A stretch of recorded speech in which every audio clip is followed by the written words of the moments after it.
there! Today I want to talk about vocal fatigue.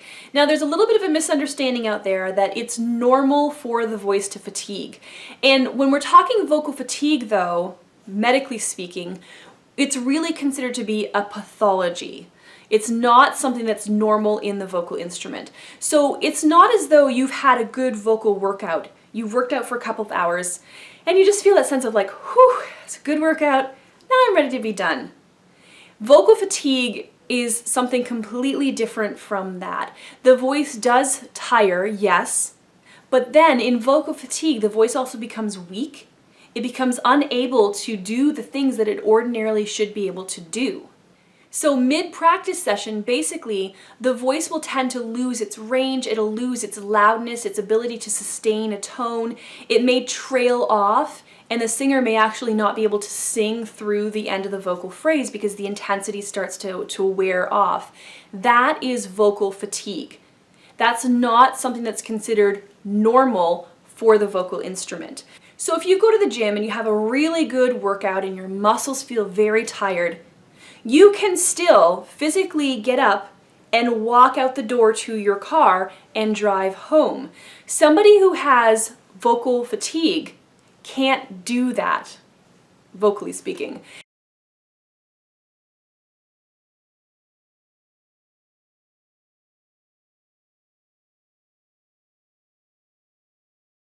And depending on the severity of the situation, this may happen really early on in the vocal practice session or rehearsal.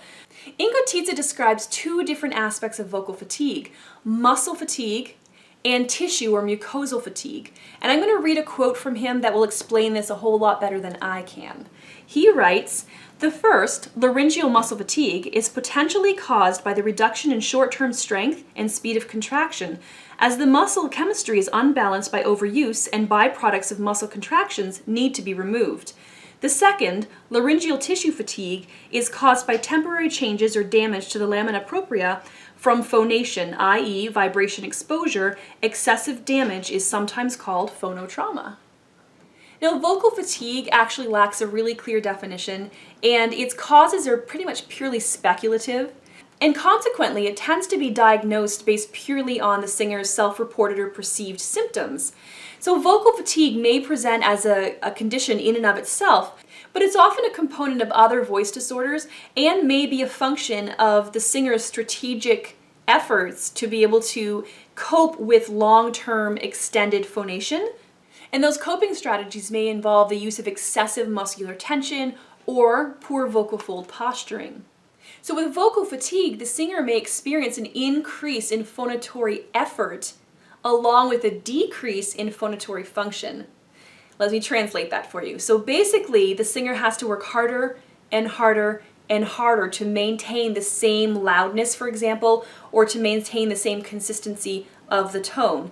And along with that, at the same time, there's a decrease in function, a decrease in the voice's ability to be able to actually cooperate and do what the singer wants it to do.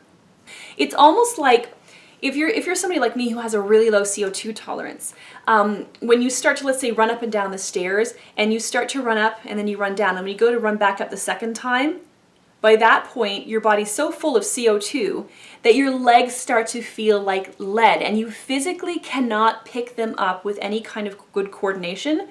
And so you're more at risk at that point of tripping and falling and injuring yourself.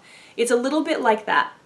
So no, basically vocal fatigue is not normal. A sense of, whew, I've had a good workout, my muscles are a little tired, it's time to take a rest, that is normal. But what is not normal is when you can't make it through your practice session, when your voice just seems to start to progressively weaken as you get into singing, when you start to lose your loudness, the intensity of your voice in particular, and when you just can't seem to, the voice starts to trail off and you seem to start to lose control of the voice.